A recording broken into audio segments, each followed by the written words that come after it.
లారీని పట్టుకొని దొంగ నోట్లతో వెళ్తున్న మన యాన్ని పట్టుకొని మన వాళ్ళని కొట్టి బ్రీఫ్ కేసును ఛత్రపతి లాక్కున్నాడా?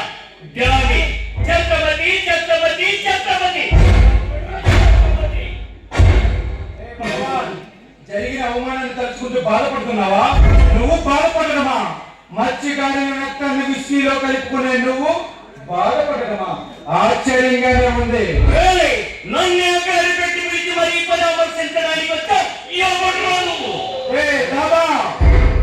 నీలాంటి గుండాలని గుండెలు చీల్చి ఆ రక్తంతో ఈ రక్తాభిషేకం చేసి భారత మాతకి ఈ రాక్షస రక్తంలో అడిగి పెట్టిన ఛత్రపతిని.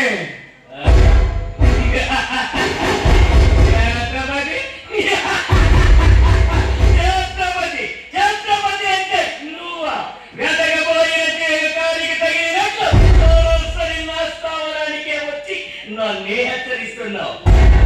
చావాలని సరదాగా ఉందా? భగవాన్, నీ చేతిలో చావడానికి నేను అర్థాయిస్తుంది కాదు. నన్ను చూసి ఆ మృత్యు దేవతకే ముత్యం కనపడతాయి. ఆ మృత్యువులో సైతం ఎదిరించే నిలబడ్డ నన్ను నువ్వు హెచ్చరించడమా?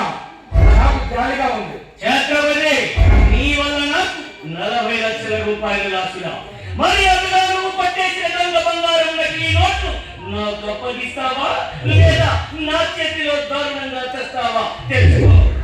భగవాన్, ఆ సృష్టి రాసిన రాతలో తిరగరాసి నీ ఆయుష్ను అర్థంతగా ముగిసేలా చేసి ఈ ఛత్రపతి స్వరూపంతో తెలిసేలా చేయకపోతే నా పేరు ఛత్రపతి శివాజీయే కాదు. నీలోని కుర్రకుంగని చూసి భయపడేవాడు కాదురా ఈ పదవందాల.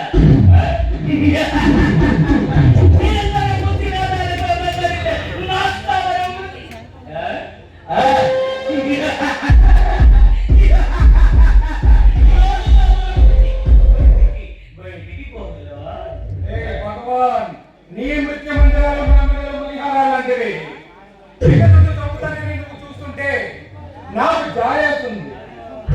ఛత్రపతి, నీ కింద వరకు మర్యాదగా చెప్పాను. మర్యాదగా నా మాధవిని నా దారికి వస్తే నిన్ను నా బిజినెస్ లో వాటా ఇస్తాను, నిన్ను కోటీసుని చేస్తానుగా.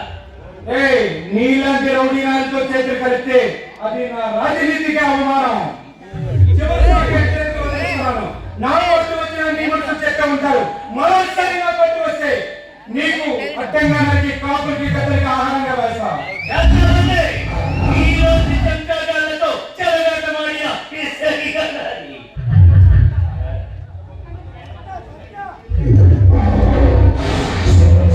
భగవాన్, నీలాంటి వాళ్ళని అడ్డంగా నరికిన శ్రీరామది మరోసారి వచ్చి నీ అంత చూస్తా.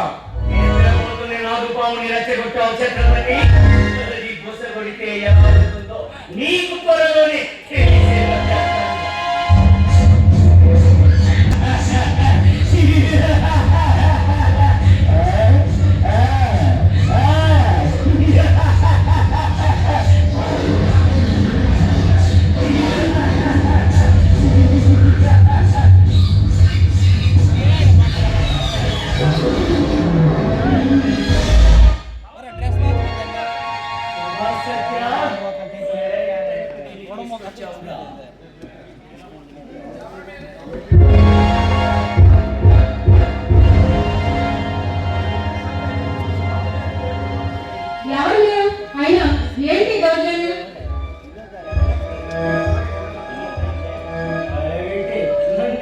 చూడలేదా మోహన సుందరి?